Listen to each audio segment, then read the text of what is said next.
¿Sabías que antes de la década de 1970 no existían las computadoras personales? Es decir, que personas comunes y corrientes como tú o como yo no teníamos acceso a computadoras, porque las computadoras eran gigantescos monstruos de varias toneladas que estaban en grandes centros de investigación del gobierno o de universidades. Para las empresas que fabricaban estas computadoras era casi como un laboratorio por el tipo de trabajos que se hacían con ellas. Por lo tanto, no estaba en su radar hacer computadoras para las casas, para las familias. ¿Qué familia quisiera tener un laboratorio en casa? ¿No? Tiene sentido. Sin embargo, se equivocaban, porque todas las familias querían un laboratorio en casa. La explosión de la computadora personal comenzó en los años 70 y no ha parado hasta la fecha. Se ha transformado, ha cambiado de nombre, ha cambiado de tecnología, pero todos llevamos computadoras, ya sea en la muñeca, ya sea en el bolsillo, ya sea en una mochila o en una gran estación de trabajo. En este video quiero contarte la evolución de la computadora personal desde los primeros modelos hasta los modelos de hoy en día. Así que si te gusta la tecnología, que de hecho que sí, porque por eso estás en este canal, este video va a ser muy interesante. Así que sírvete las palomitas y comencemos. Llegó el Black Friday 2021 hasta con 50% de descuento para que no te detengas. Domina la tecnología estudiando en EDTIN con el descuento más grande del año. No postergues más tu educación ni tus metas y aprovecha los descuentos de Black Friday. Volviendo al tema, como te dije, en aquellos años existían computadoras gigantescas que estaban en centros de investigación. A estas computadoras se les conocía como mainframes y lo más cercano a la computación personal para la época eran las terminales tontas. Estas dumb terminals eran simplemente una pantalla y un teclado, no tenían procesamiento. Tú lo que hacías era conectarte por línea telefónica con un mainframe, le enviabas las instrucciones y el mainframe te respondía y tú veías la respuesta por la pantalla. Poder utilizar estos mainframes se conocía como tiempo compartido. Y el famoso tiempo compartido fue la forma que tuvo Bill Gates para aprender a programar. Y ahí se enamoró de la programación, luego esa pasión se transformó en una empresa y el resto creo que ya lo sabes. Sin embargo, había una persona que pensaba diferente. Pensaba que no debíamos tener terminales tontas, sino reales computadoras con procesamiento en los hogares. Esta persona se llamaba Alan Kay y trabajaba en Xerox PARC. A la empresa Xerox, la de las fotocopiadoras, le iba tan bien que creó un centro de investigación llamado Xerox PARC, donde se crearon grandes avances de la ciencia. Y aunque no me lo creas, Xerox creó la primera computadora personal por iniciativa de Alan Kay. Aunque claro, a él no le hicieron mucho caso los directivos. Él tuvo que casi a escondidas de los directivos, después de que ellos se negaran al proyecto, crear la computadora personal con fondos que eran para otro proyecto. El Xerox Alto se construyó en 1972 siendo la primera computadora personal de la historia, pero nunca salió a la venta porque solamente se hizo para uso interno de Xerox, ya que los directivos de la empresa dijeron, y abro comillas, la computadora personal nunca va a ser tan importante como las fotocopiadoras. No los culpemos, eran otras épocas. El Xerox Alto era muy parecida a lo que entenderíamos como computadora hoy en día. Una pantalla, un teclado y un gabinete, es decir, una tremenda caja donde se guardaba todo el procesamiento, todos los circuitos de la computadora. Pero lástima que nunca salió al mercado. La que sí fue considerada la primera computadora personal de la historia porque salió al mercado y la gente podía ir y comprarla y llevársela a su casa fue el Altair 8800 que salió en 1974, solo 2 años después del Xerox Alto. Sin embargo, esta computadora, a diferencia del Xerox, no tenía pantalla, no tenía teclado, no tenía nada. Lo único que tenía eran unas palanquitas para poder introducir instrucciones y unas luces. A través de las luces la computadora te respondía en binario. Increíble aquellos tiempos. Esa computadora no tenía un sistema operativo, así que Bill Gates y Paul Allen escribieron su sistema operativo llamado Altair Basic, que fue el inicio de la empresa Microsoft. Tú te preguntarás, ¿y por qué consideraban a una caja con lucecitas una computadora? Porque en ese tiempo se vivía mucho la cultura hacker, la cultura maker, de hacer las cosas, de meterte a los circuitos, a la electrónica. Entonces había mucha gente ansiosa de nuevos proyectos, de nuevos retos. Así que iba a este público más que a la gente de oficina, a ejecutivos, a amas de casa. Iba a este público. Ed Roberts, el creador del Altair, había trabajado creando calculadoras y proyectos electrónicos de hágalo usted mismo. Con lo cual todo tiene sentido. Como dato curioso, el Altair 8800 fue la primera computadora de la historia en tocar música. Como te digo, había una cultura hacker y todos empezaban a hacer experimentos y lograron introducir las instrucciones para que esta computadora a través de pitidos y ondas toque música.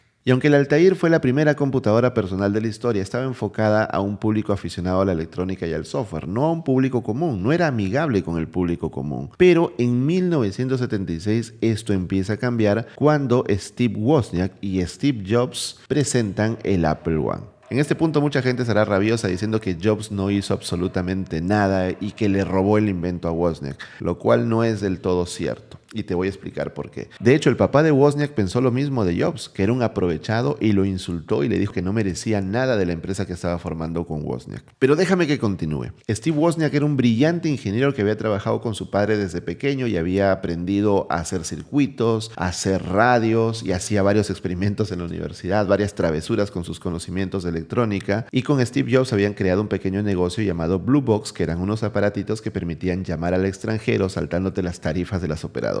Una cosa ilegal, por cierto, pero les funcionó bien por un tiempo. Entonces hacían una gran pareja, un gran ingeniero y un tipo muy hábil para hablar y convencer a las personas. En el 74, Steve Wozniak estaba trabajando en una terminal tonta. Ya te dije que era una terminal tonta, ¿no? Simplemente pantalla, teclado y conectarte por línea telefónica a un mainframe. Pero para esos años Intel ya había lanzado el primer microprocesador de la historia. De hecho, me olvidaba decirte que sin un microprocesador nos hubiéramos quedado en los mainframes. No habría computadoras personales porque redujo los tamaños para crear aparatos mucho más pequeños. Así que la computación personal no solamente se la debemos a estas empresas, sino también a Intel. Volviendo al punto, Wozniak estaba trabajando en un terminal tonto, pero se puso a leer las instrucciones del microprocesador de Intel y dijo, puedo crear una computadora completa, puedo crear aquí el procesamiento. Entonces empezó a armar su computadora que se conectaba a un televisor y tenía un teclado, la armó con madera, completamente artesanal, y la llevó al Homebrew Computer Club, que era un club de aficionados a la electrónica donde mucha gente iba en aquellos tiempos. Sin embargo, Woz era súper tímido. Él mismo declara que su intención era quedarse atrás en la fila y regalar los diseños de su computadora al que se lo pidiera, porque no se atrevía a hablar. Fue Jobs el que empezó a hablar y empezó a mostrar el aparato emocionado, y no solamente eso, sino que el vendedor de una tienda se le acercó y le dio una tarjeta y le dijo, mantengámonos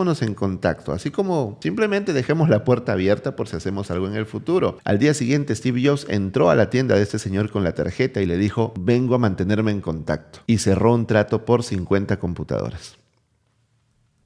Algo que Wozniak jamás habría podido hacer. Así que ese match de un genio en la electrónica y un genio con las personas que podía convencer a cualquiera, que levantaba el teléfono y lograba conseguir piezas de HP, de Intel, con grandes descuentos e incluso algunas gratis, era algo que Wozniak jamás habría podido hacer. Esa combinación fue excelente, tanto así que recibieron inversión muy pronto, y en el año 1997 lanzaron la Apple II. La Apple II es la primera computadora personal. Estoy diciendo varias veces primera computadora personal, ¿no? Pero es con matices, ojo con estos, ¿eh? La primera computadora personal con todo integrado, es decir, ya lista para que las personas la saquen de la caja y la empiecen a utilizar. Además, fue la primera computadora que tuvo el sello que hasta hoy caracteriza a Apple, que es el software completamente integrado con el hardware. Estamos en el año 1977, antes de que yo haya nacido, y esta computadora se vendía por $1,300 aproximadamente. No eran baratas las computadoras. Y esta computadora se vendió tan bien que Apple empezó a crecer enormemente y empezó a llenarse de dinero y tuvo una salida a la bolsa súper exitosa. Llega a los años 80 y la computadora personal ya es una realidad, ya es un hecho, se vende muchísimo. Así que frases como los directivos de Xerox que dijeron que nunca iba a ser más importante que las fotocopiadoras parecen una burla. Tanto así que IBM, la que era la líder absoluta en los mainframes, ¿te acuerdas de los mainframes? Decide crear su propia computadora personal para no quedarse fuera de este mercado. A esa computadora personal le llamaron IBM PC, Personal Computer. El término PC lo seguimos usando hasta la fecha. Sin embargo, no había tiempo suficiente para crear un sistema operativo. Y ojo a esto, porque este dato es súper importante para el resto de la historia. No les alcanzaba el tiempo para crear un sistema operativo, así que lo licenciaron. Bill Gates inicialmente les dio el contacto de un amigo suyo, pero ese amigo suyo no estaba en su casa en esas fechas, así que se perdió la oportunidad. Así que Bill Gates tomó el encargo, negoció con la gente de IBM y les vendió el sistema operativo. La anécdota aquí es que Bill Gates no tenía ningún sistema operativo. Luego fue y lo compró por $50,000, siendo, creo yo, el negocio más rentable de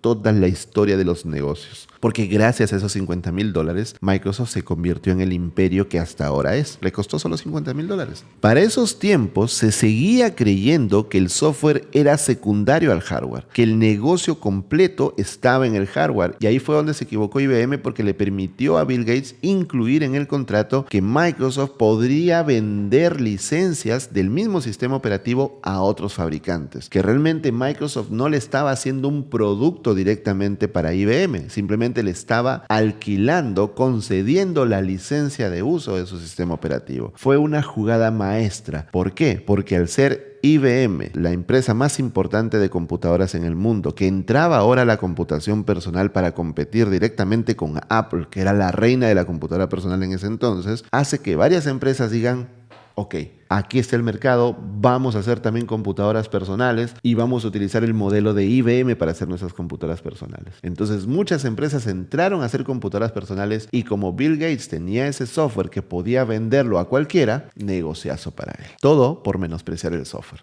Un dato un poco fuera de esto, saltando varios años en el tiempo, es que en el año 2005 IBM se aleja completamente de la computación personal y se queda en la computación corporativa, en los mainframes, porque vende su división de computadoras personales a Lenovo. Por eso las ThinkPad las fabrica ahora Lenovo. En el año 1982 aparece la Commodore 64, que es la computadora más vendida de todos los tiempos. Era mitad computadora y mitad consola de videojuegos. Le podías conectar joysticks, le podías conectar cartuchos de cinta para entregar instrucciones, tenía un intérprete de BASIC, era básicamente un teclado que conectabas a un televisor y tenía varios puertos para periféricos. Se vendió una enorme cantidad de estas computadoras. Un año después, 1983, empieza la era de los clones del IBM PC, con el cual el término PC se vuelve masivo y Microsoft se vuelve el amo y señor de la computación personal. El primero en hacer un clon del IBM PC fue Compaq. Técnicamente Compaq no fue la primera empresa en crear un clon del IBM PC, pero los anteriores habían cometido un error. IBM entregaba los diseños libremente y entregaba la documentación de sus computadoras libremente, así que cualquier persona podía leer esa documentación y crear su propio clon. Sin embargo, la BIOS, el Basic Input Output System, una parte fundamental del sistema, sí era propietaria, así que si tú leías el manual de la BIOS y creabas tu propia BIOS en base a esas instrucciones, IBM podía demandarte, y de hecho demandó a varias empresas. Así que Compaq lo que hizo fue hacer ingeniería inversa, y si algún empleado de Compaq le daba aunque sea una ojeada a las instrucciones de la BIOS de IBM, lo ponían a trabajar en otro proyecto para evitarse problemas legales. Compaq logró replicar todo el sistema de la IBM PC sin el riesgo de ser demandados por ellos. Y lo que hicieron fue crear la primera computadora portable de la historia. Estamos hablando de 1983 y ya había una computadora portátil. Claro que era gigantesca, era como llevar una maleta de viaje, tal cual, gigante, con su teclado, una pantalla chiquitita, pero ya teníamos una computadora portátil. Compaq fue gigantesca, fue una de las compañías que más computadoras vendió en los años 80, aunque con los años no reaccionó bien a la competencia, terminó siendo comprada por HP y pasó a mejor vida. Pero esa es otra historia, quizás para otro video. En el año 1984, Steve Jobs lanza el Macintosh, la primera de las presentaciones magistrales de Steve Jobs en su historia. El Apple I y el Apple II eran creaciones de Steve Wozniak. El Macintosh fue la primera creación de Steve Jobs. Y ya sé, los haters van a decir: Álvaro, pero Steve Jobs ¿acaso creó la computadora con sus propias manos? Amigo hater, en ninguna empresa del universo el director ejecutivo crea las cosas con sus propias manos.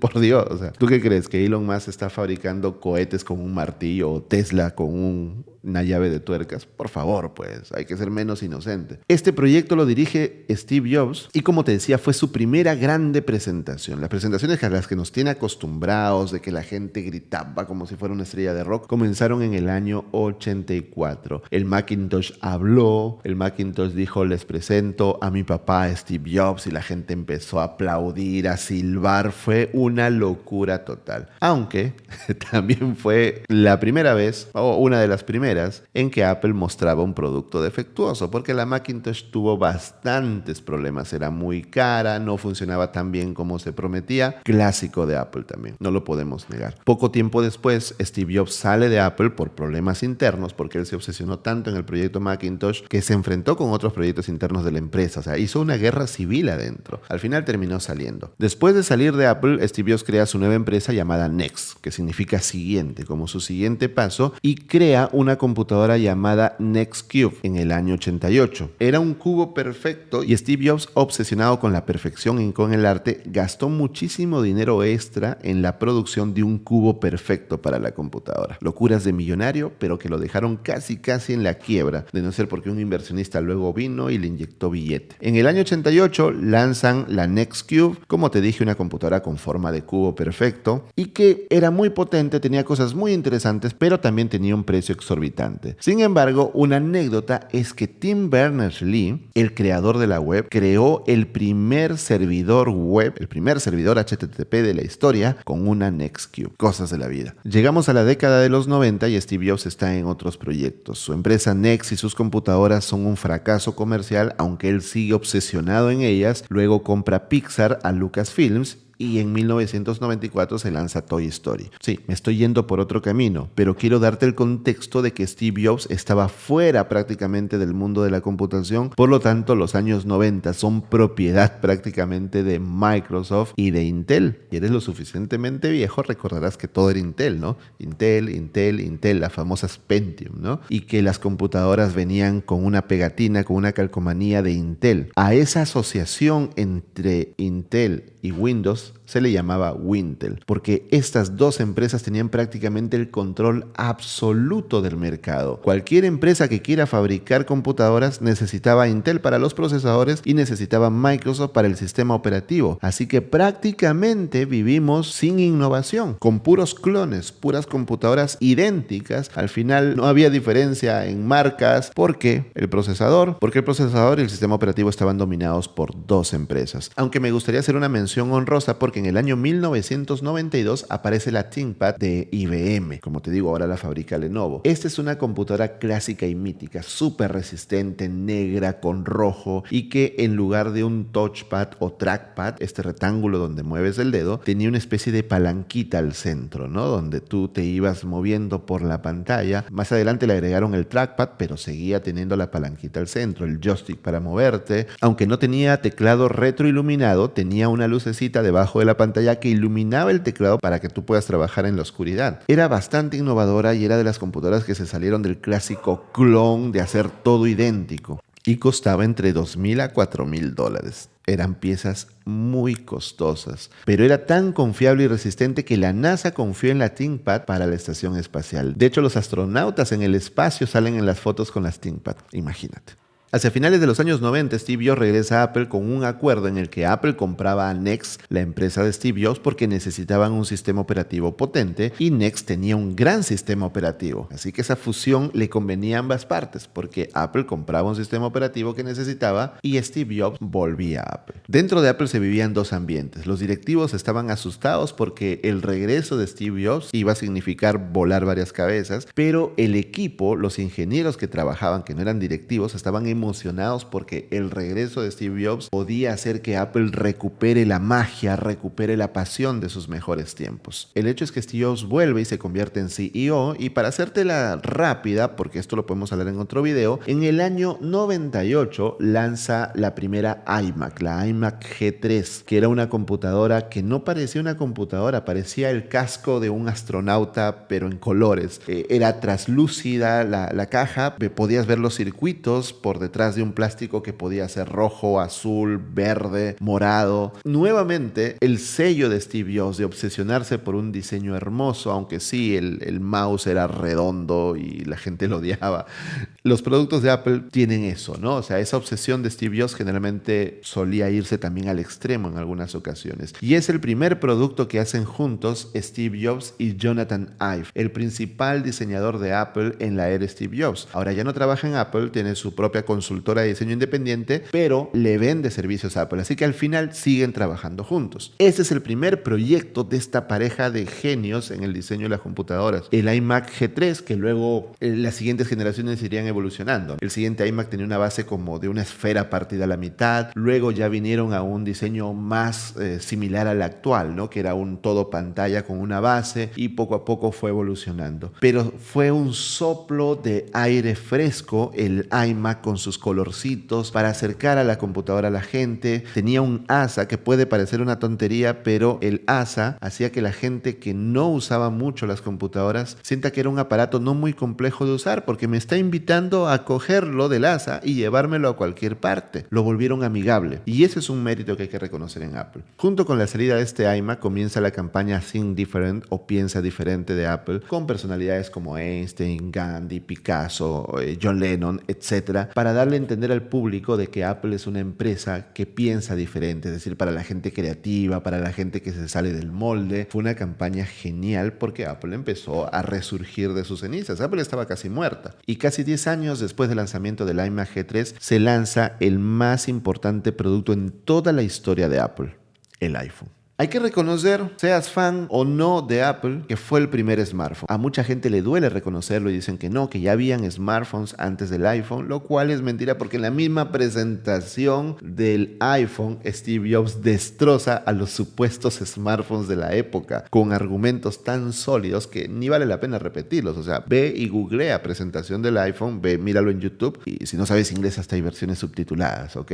Entonces es el primer smartphone táctil, multitouch. Hay que reconocer el cambio, hay que reconocer el riesgo también. Si bien es cierto, Android ya existía, pero era muy básico. Todavía no había un producto con Android para 2007. Tuvo que pasar mucho tiempo para que Android se ponga a la par, y el iPhone por muchos años estuvo muy por delante de la competencia, pero de lejos. Algunas cosas curiosas del iPhone es que el procesador casi que lo fabrica Intel. Estuvieron en negociaciones, pero no llegaron a nada, y al final el procesador para el primer iPhone lo fabricó Samsung. Aunque no lo creas, porque luego entraron en una batalla legal Apple y Samsung, y en una guerra a muerte hasta el día de hoy porque supuestamente Samsung se había copiado del iPhone. Años después, Apple crea su propio procesador para el iPhone, que luego lo incluye también en los iPads, y ahora último ha creado su propio procesador para sus computadoras y iPads, el M1, el M1 Pro y el M1 Max. Que mencione tantas veces a Apple en la historia de las computadoras puede sonar a fanatismo, pero te aseguro que no soy un fanboy de Apple. A veces soy medio hater de ellos, pero la historia está ahí. Te guste o no te guste, esa es la historia. Han habido grandes movimientos, grandes cambios de la industria que generó esta empresa, la empresa de la manzana. Nos guste o no nos guste, el primer teléfono importante de la historia fue el iPhone. La primera tableta, nadie creía, se burlaban de la tablet, y fue el iPad, y luego todo el mundo empezó a imitarla. La primera notebook, es decir, una computadora realmente portátil, fue la de Apple. Ahora los nuevos procesadores que lanza, hay que reconocerlo, nos guste o no, sí, tienen prácticas un poco raras, sus precios son muy caros, sus productos no es que sean perfectos, pero se arriesgan, y cada vez que Apple se arriesga, mueve el mercado en una dirección. Ahora Intel está trabajando en procesadores con arquitectura ARM después del anuncio de Apple. También Qualcomm quiere crear procesadores ARM pero para escritorio. También Nvidia, que compró ARM, etc. O sea, hay todo un movimiento en la industria a partir de que Apple anunció los procesadores M1, que son ARM. Si tú no entiendes de qué te estoy hablando, es muy sencillo. Existen dos arquitecturas básicas, la x86, que es para computadoras, y la ARM, que es para móviles. La x86 consume bastante energía, por eso hay que refrigerarla, y las computadoras más potentes tienen incluso refrigeración líquida, mientras que los ARM, como son para móviles, no consumen tanta energía, no necesitan ese nivel de refrigeración, pero no tienen tanta potencia.